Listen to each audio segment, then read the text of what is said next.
Bapak Karo Provos Mabes Polri, yang kami hormati Bapak WS dan Pus Pomat, yang kami hormati Bapak Danrem dan PJU lainnya. Alhamdulillah kita dapat melaksanakan pada pagi hari ini, hari Selasa tanggal 25 Maret 2025, Joint Investigation Press Conference. Untuk itu kami persilakan kepada Bapak Kapolda untuk menyampaikan.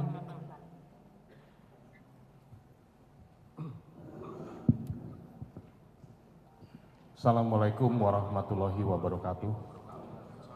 Selamat pagi, salam sejahtera untuk kita semua. Shalom, Om Swastiastu, Namo Buddhaya, salam kebajikan. Rekan-rekan sekalian, pada pagi hari ini kami bersama-sama dengan Pak Wadan Puspomat, Pak Danrem, Pak Wakapolda dengan segenap tim yang tergabung dalam tim investigasi bersama dalam penanganan kasus perjudian dan penembakan beberapa waktu lalu akan menyampaikan update perkembangan penanganan yang sudah kita lakukan. Ini adalah sebagai bentuk tanggung jawab, akuntabilitas kami kepada masyarakat untuk bisa menyampaikan secara objektif, secara transparan tentang apa-apa yang sudah dilakukan dan juga bagaimana dilakukan serta apa yang akan dilakukan ke depannya. Yang pertama, saya tidak akan mengulang tentang kronologis peristiwa, tetapi saya ingin menyampaikan bahwa kerjasama tim ini bekerja mencari dan mengumpulkan alat bukti untuk saling melengkapi, ya, untuk saling melengkapi satu sama lain, baik itu dalam peristiwa tindak pidana perjudian maupun dalam peristiwa penembakan itu sendiri. Banyak petunjuk-petunjuk yang ada yang harus segera ditindaklanjuti. Sebagai tindak lanjut, Polda Lampung sudah melakukan pemeriksaan sebagai saksi 3 orang, ya, updating dari yang sudah dilakukan kemarin. 3 orang, 2 anggota Polri dan 1 warga masyarakat. Terhadap 2 anggota Polri ini, 1 diantara sudah kita tetapkan sebagai tersangka perjudian, yang 1 sebagai saksi dan 1 warga masyarakat sebagai saksi. Peran-perannya adalah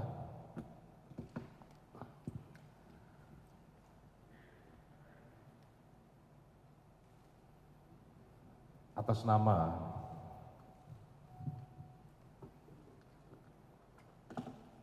K atau Kapri, dia adalah anggota Polri Polda Sumatera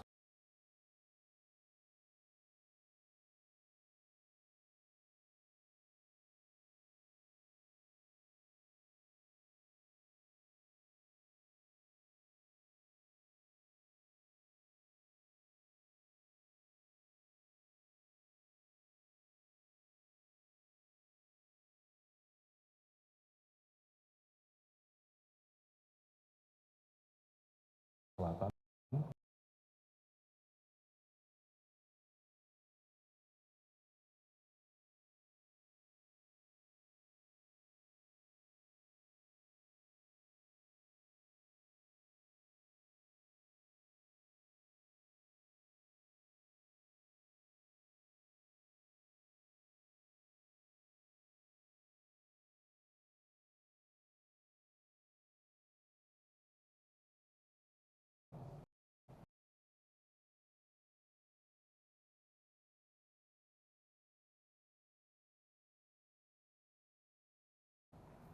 Dia berada di TKP, dia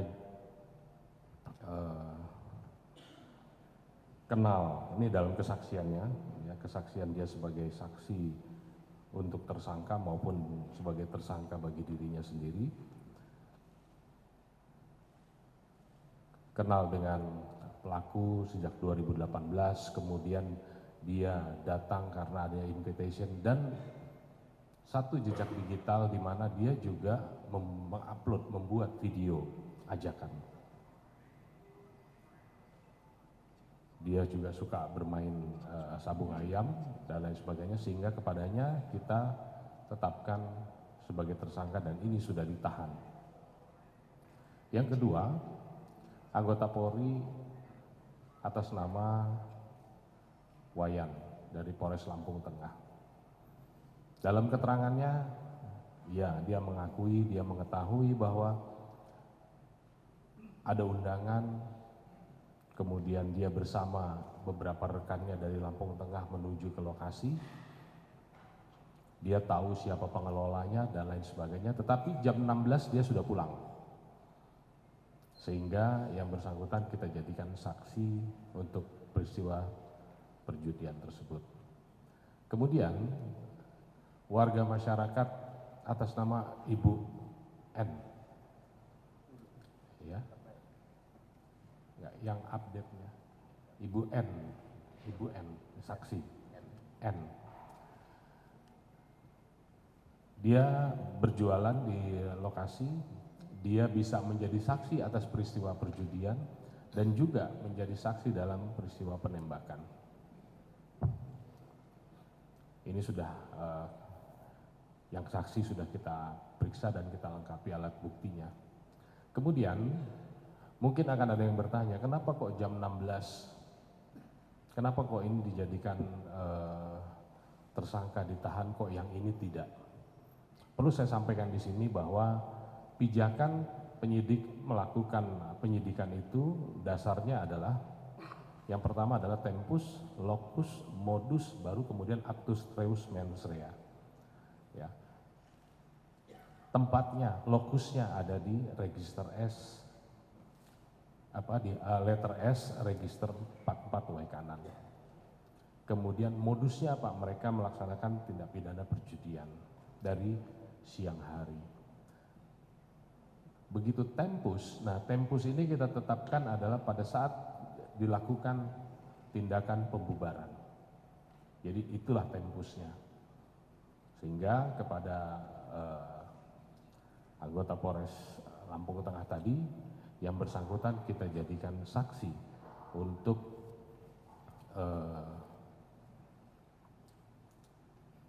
perkara perjudian dan juga penembakan. Dia saksi dalam arti saksi yang menceritakan bahwa dia kenal dan lain sebagainya.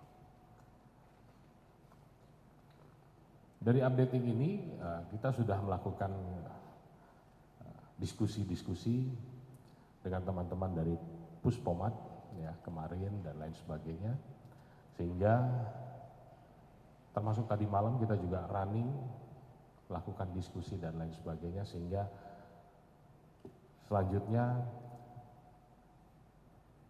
nanti akan disampaikan, akan dijelaskan oleh Pak Dan Puspomat tentang teknis penanganannya. Mungkin ada yang bertanya-tanya, ya, kenapa kok belum dan lain sebagainya. Kita pahami bersama bahwa masing-masing punya standar operasional prosedur, masing-masing punya teknis dalam proses penyidikan dan lain sebagainya, yang mungkin ini belum dipahami sehingga ini bisa dijelaskan.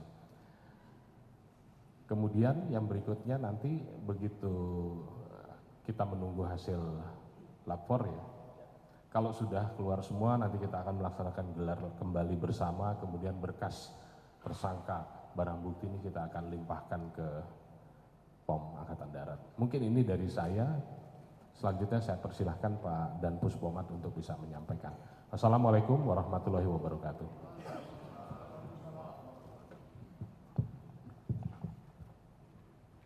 Bismillahirrahmanirrahim. Assalamualaikum warahmatullahi wabarakatuh. Selamat pagi, salam sejahtera untuk kita semua. Shalom, Om Swastiastu, Namo Buddhaya, salam kebajikan. Pertama-tama dalam kegiatan press release ini, pimpinan TNI dalam hal ini adalah Bapak Panglima TNI maupun khususnya Bapak Kasat,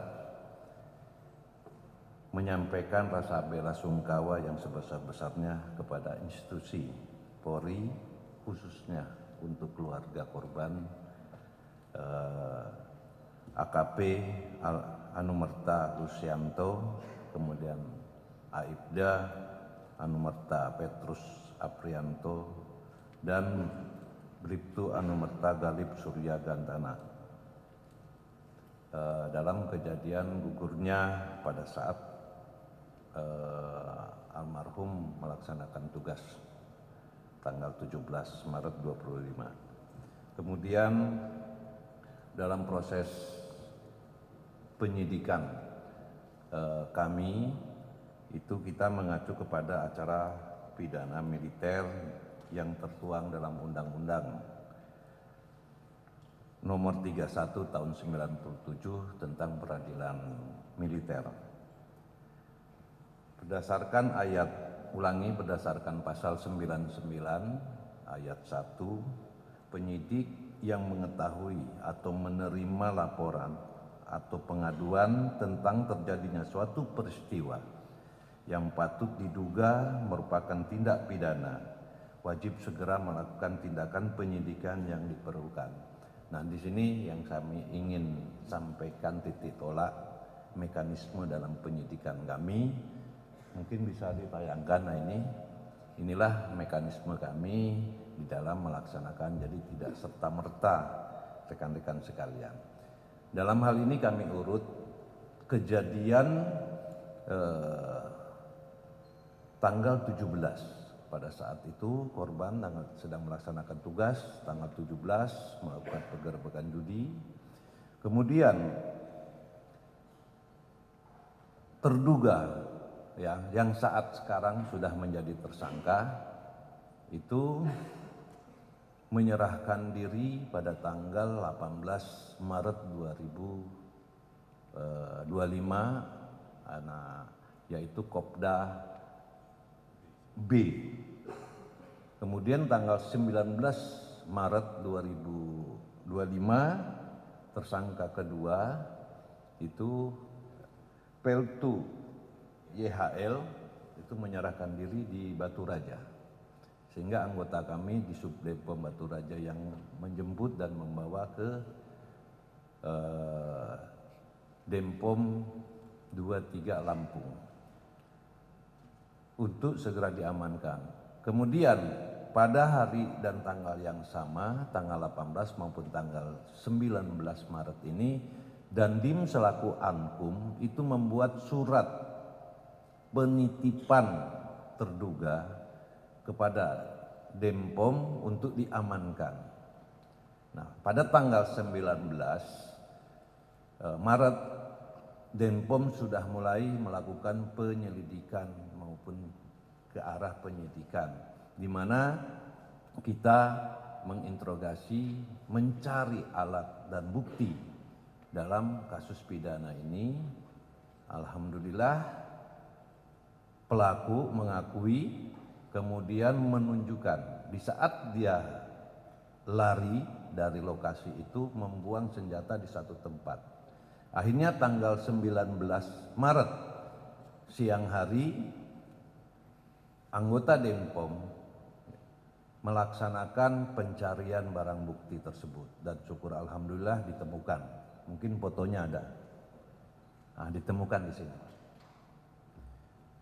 Nah, setelah alat bukti dan barang bukti kami temukan dan hasil pemeriksaan tersangka mengakui perbuatannya, maka dan Denpom koordinasi ke Polda maupun Polres untuk meminta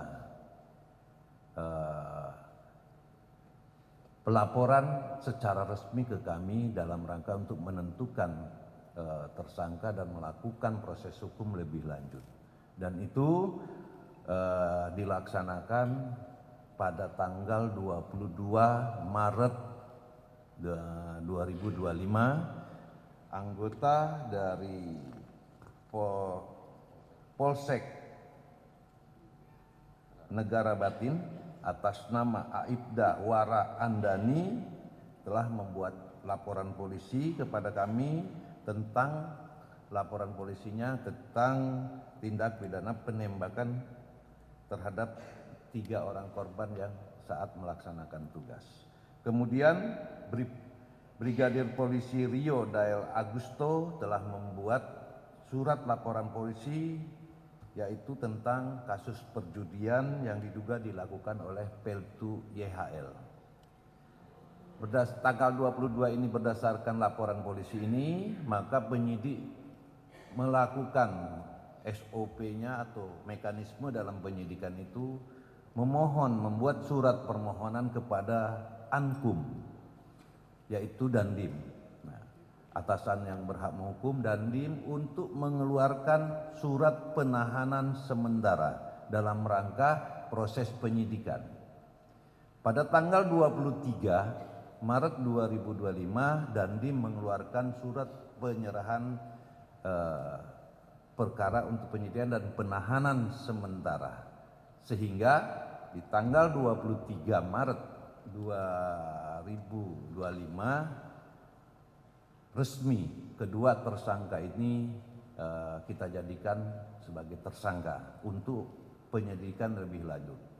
Kemudian setelah Denpom ataupun Pomdam 2 Sriwijaya menerima laporan tersebut, maka kami laporkan kepada Bapak Kasat, dan Bapak Kasat memerintahkan kami untuk melindaklanjuti membentuk tim supervisi dan percepatan dalam penyidikan ini.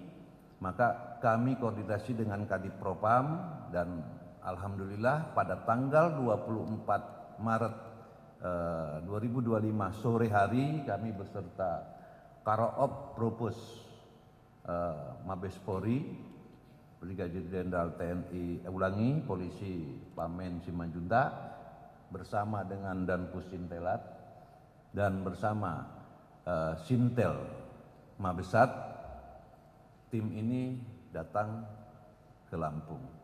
Kemudian malam hari kami membedah permasalahan apa saja, apa mungkin yang akan kita lakukan ke depan, sehingga di tanggal 24 kemarin kami memohon kepada Kapolda untuk melihat hasil dari rekan-rekan Polri seperti apa, hasil dari kita seperti apa, kita padukan. Karena ini ada kaitannya, mohon izin Pak Kapolda, ada kaitannya kami memerlukan saksi polisi yang memang ada, termasuk yang dikatakan Bapak Kapolda, yaitu 2 anggota Polri, termasuk salah satunya tersangka yang berinisial K. Kemudian 1 masyarakat sipil Ibu Nur, tetapi kami juga di Denpom telah melakukan pemeriksaan beberapa saksi juga untuk memenuhi bagaimana proses hukum lebih lanjut. Kemudian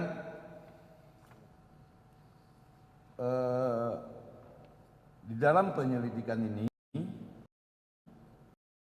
dalam pelaporan polisi ya, untuk Kopda B itu disangkakan pasal 340 dengan Yonto 338. Sementara untuk tersangka Peltu YHL itu adalah laporan polisinya disangkakan di pasal 303 KUHP. Namun untuk Kopda B karena memiliki senjata pabrikan tetapi bukan organik, saya katakan itu akan kita lakukan undang-undang darurat juga tentang senjata. Jadi percayalah rekan-rekan sekalian, kami akan profesional, akan melakukan kerja dengan baik. Apa yang menjadi prosedur tetap kami jalankan. Kemudian komitmen Bapak Kasat juga sampaikan kepada kami, buka seterang-terangnya, transparan, kemudian proses hukum apabila memang anggota TNI Angkatan Darat ini salah, lakukan proses hukum dengan baik. Maka kami akan berupaya untuk percepatan. Tim kami dari Jakarta 10 orang, kami akan memperkuat Denpom untuk segera menyelesaikan persoalan ini dan selalu bekerja sama dengan Polda, khususnya mungkin Dirkrim kami akan tetap lakukan. Yang jelas komitmen Bapak Kasat, kolaborasi ini harus dilaksanakan, jaga institusi kedua belah pihak yang sudah sinergitas antara TNI dan Polri, kemudian lakukan yang terbaik untuk bangsa ini. Mungkin bisa kami jelaskan seperti ini, kurang dan lebihnya saya mohon maaf. Saya akhiri. Wassalamualaikum warahmatullahi wabarakatuh. Terima kasih Bapak, kami haturkan atas penyampaian hasil joint investigation. Selanjutnya pada sesi tanya jawab kami sampaikan kepada rekan-rekan awak media untuk tertib dari sisi kiri 1, tengah 1, dan kanan 1. Sesi pertama 3 pertanyaan. Kami persilakan sisi kanan 1. Ya, 1 silakan. Dikasih mic-nya.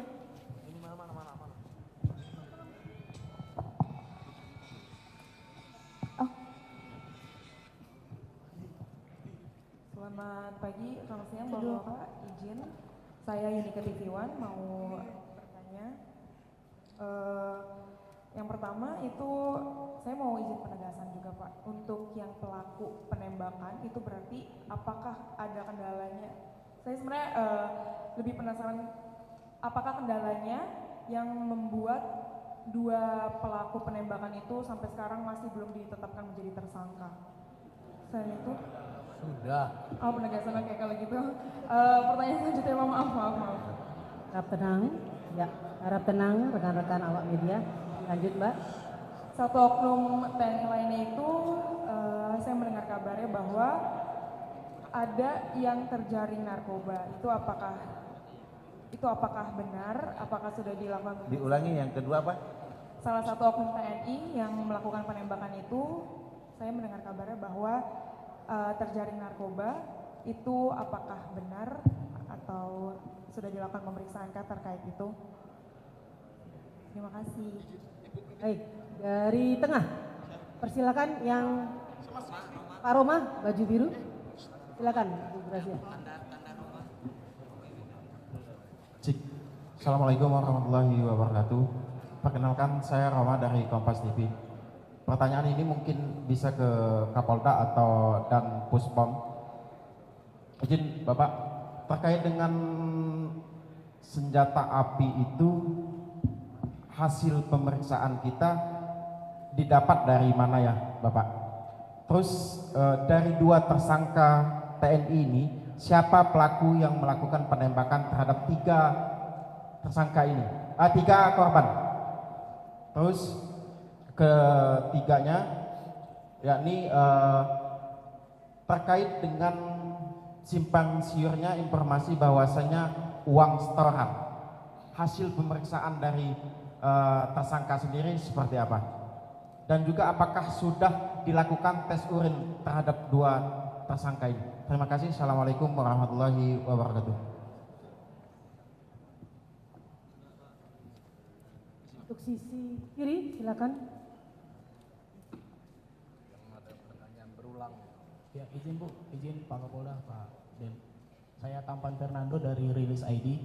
Yang ingin saya tanyakan bahwa di dalam acara konferensi pers ini kami tidak melihat ada perwakilan dari Kodam 2 Sriwijaya seperti konferensi sebelumnya. Dalam hal ini apakah memang sudah diambil alih oleh dan Puspomat atau seperti apa seperti itu? Terima kasih. Kodam 2. Iya. Iya, dan terkait satu lagi Pak, terkait kronologi penembakan yang ingin kami tanyakan, apakah itu korban 3 yang gugur diberondong secara otomatis atau ada baku tembak gitu? Terima kasih. Baik, cukup untuk sesi pertama. Pertanyaan kami silakan nanti.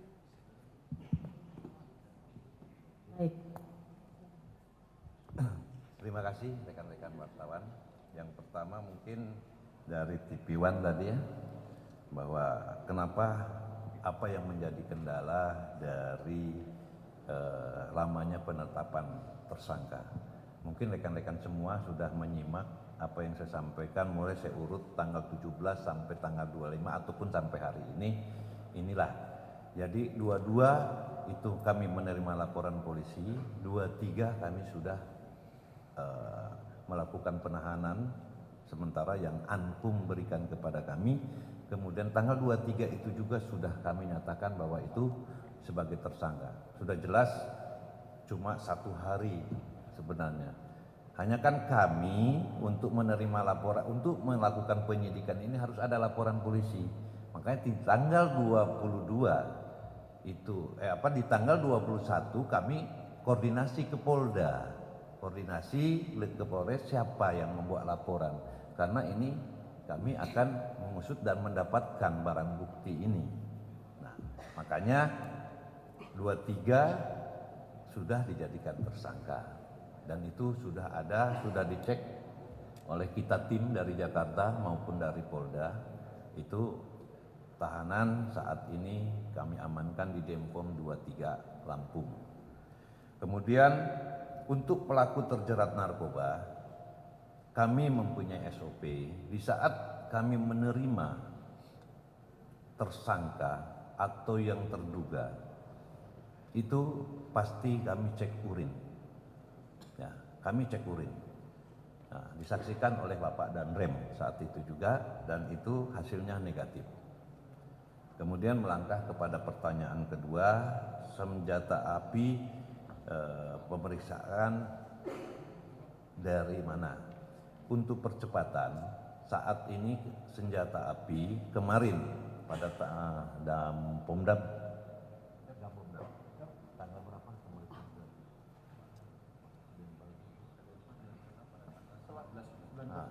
Tanggal 19 setelah kami menemukan senjata api dalam bukti ini, Dampomdam membuat surat kepada Denpal untuk mengecek secara senjata ini adalah organik, ya senjata organik atau apa. Dan hasil dari pemeriksaan Denpal yang nantinya juga ya rekan-rekan wartawan, nantinya senjata api ini akan kami juga cek ke laboratorium forensik ataupun nanti kami akan cek ke Pindad. Karena di sini senjata api yang diperiksa oleh Denpal ini senjata campuran spare partnya ini. Ininya larasnya adalah FNC, tetapi yang lain-lainnya itu SS1. Jadi campuran. Sehingga patut diduga senjata ini adalah senjata rakitan karena tidak standar pabrik. Maksud kami tidak standar. Tetapi untuk lebih jelasnya rekan-rekan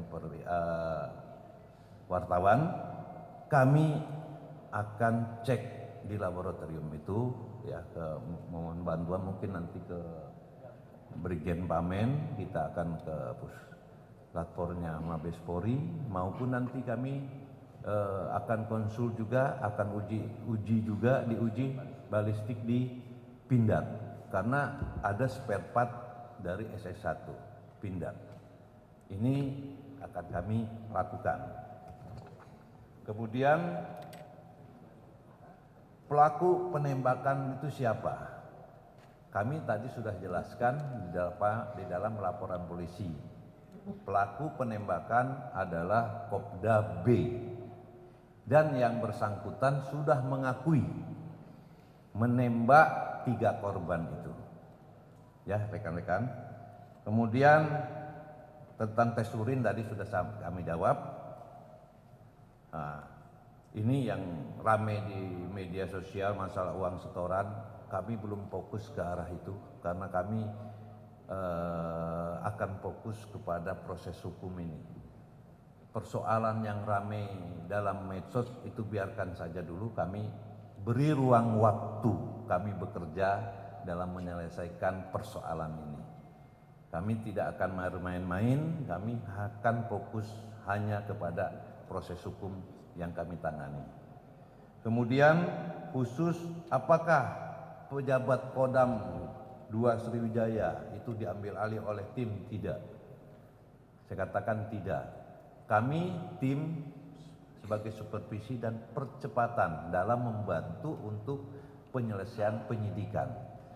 Kalau Kodam 2 jelas di samping saya Pak Danrem, di belakang saya ada Dambomdam 2 Sriwijaya anak buah saya, ya.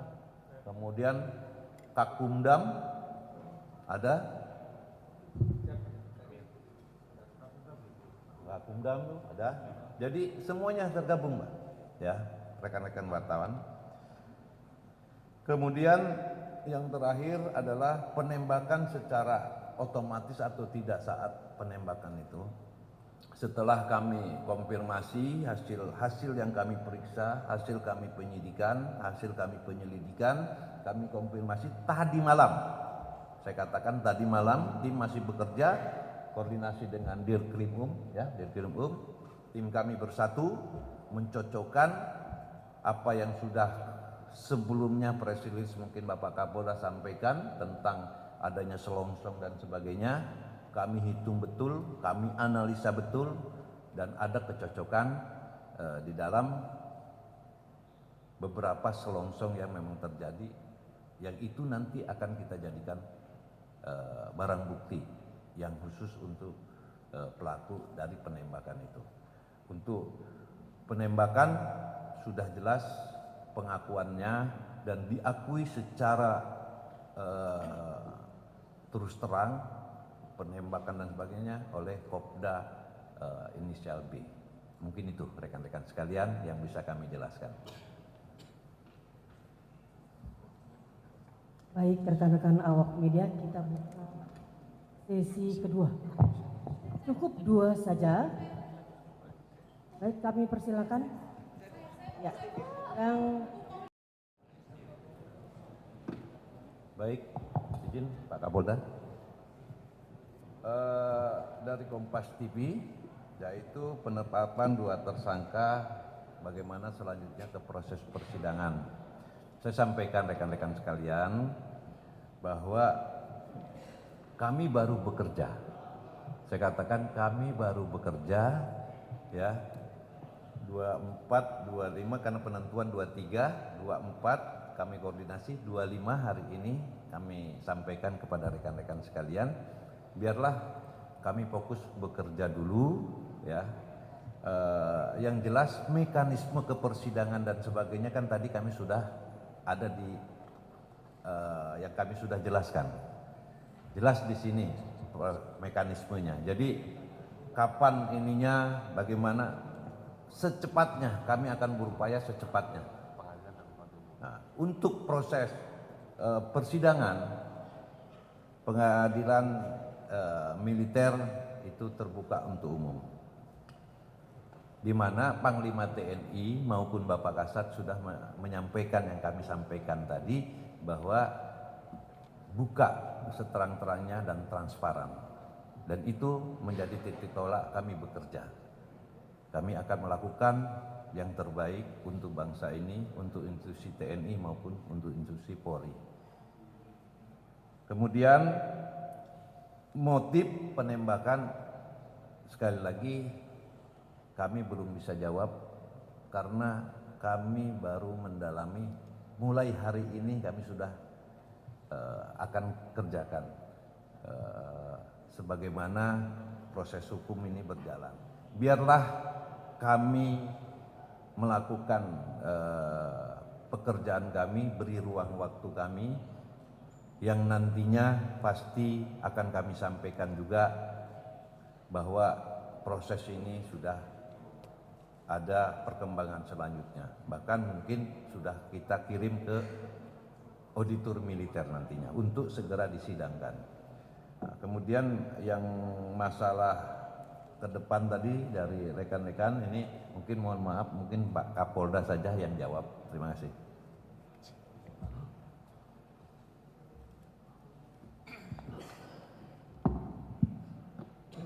Terima kasih Pak Dan Puspomat. Rekan-rekan sekalian, saya menambahkan sedikit bahwa tim ini tetap berkomitmen kuat bahwa kita akan saling support, saling mengisi untuk bisa menuntaskan penanganan yang sedang dilakukan oleh teman-teman ini. Apa yang masih kurang itu akan selalu didiskusikan, kemudian misalkan saksi harus dicari, nanti akan kita cari.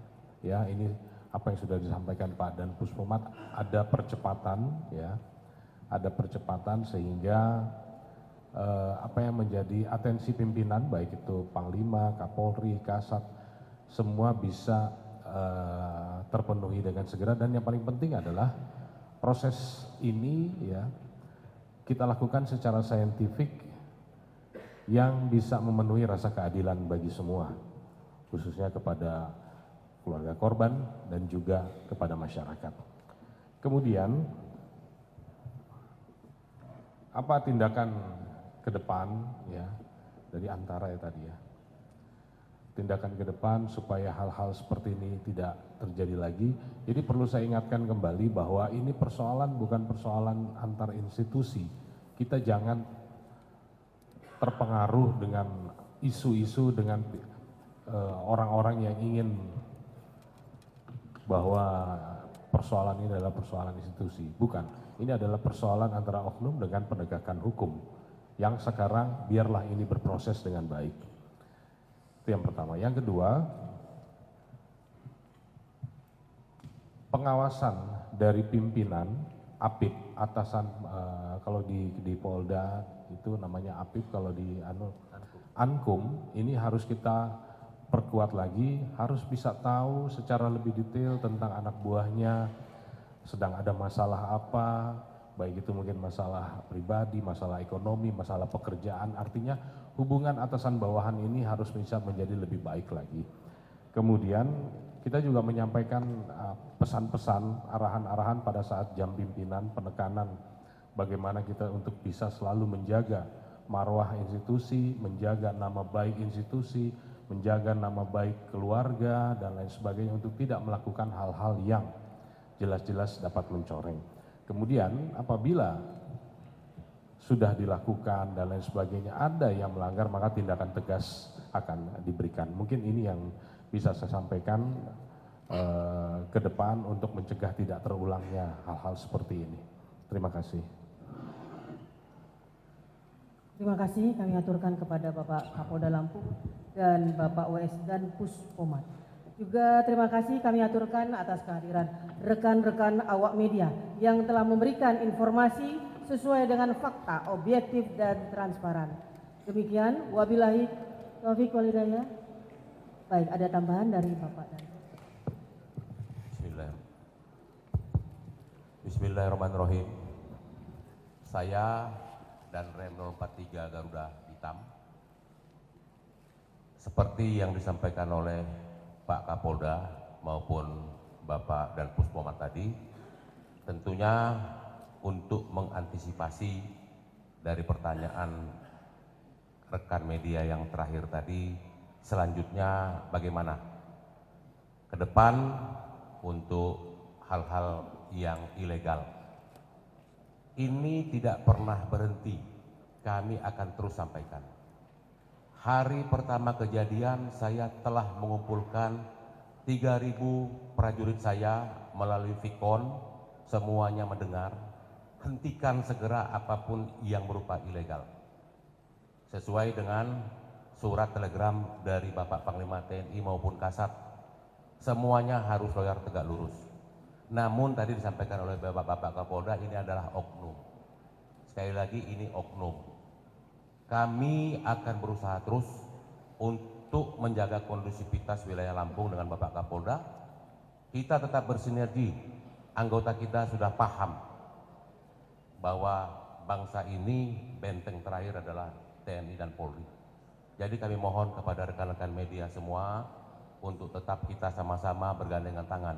Kalau ada anggota saya yang mungkin bapak-bapak lihat melaksanakan kegiatan yang ilegal atau tidak pada tempatnya, jangan sungkan tolong diinformasikan kepada kami. Sekali lagi, tolong kami diinformasikan sehingga mencegah lebih bagus daripada kita seperti sekarang ini. Semuanya bersedih. Kita tidak mau lagi ke depan kejadian yang tidak baik seperti ini terulang lagi di Provinsi Lampung. Itu pernyataan kami. Terima kasih. Dan tentunya kepada 3 orang prajurit Polri yang gugur, kami juga sudah menyampaikan belasungkawa di awal maupun saat ini. Di hari yang baik ini, mudah-mudahan 3 orang prajurit terbaik ini bisa diterima menjadi ahli surga. Keluarga kuat dan sabar. Mudah-mudahan semuanya akan baik kembali dan kita dapat terus bertugas mengawal Provinsi Lampung ini ke depan. Demikian, Assalamualaikum warahmatullahi wabarakatuh.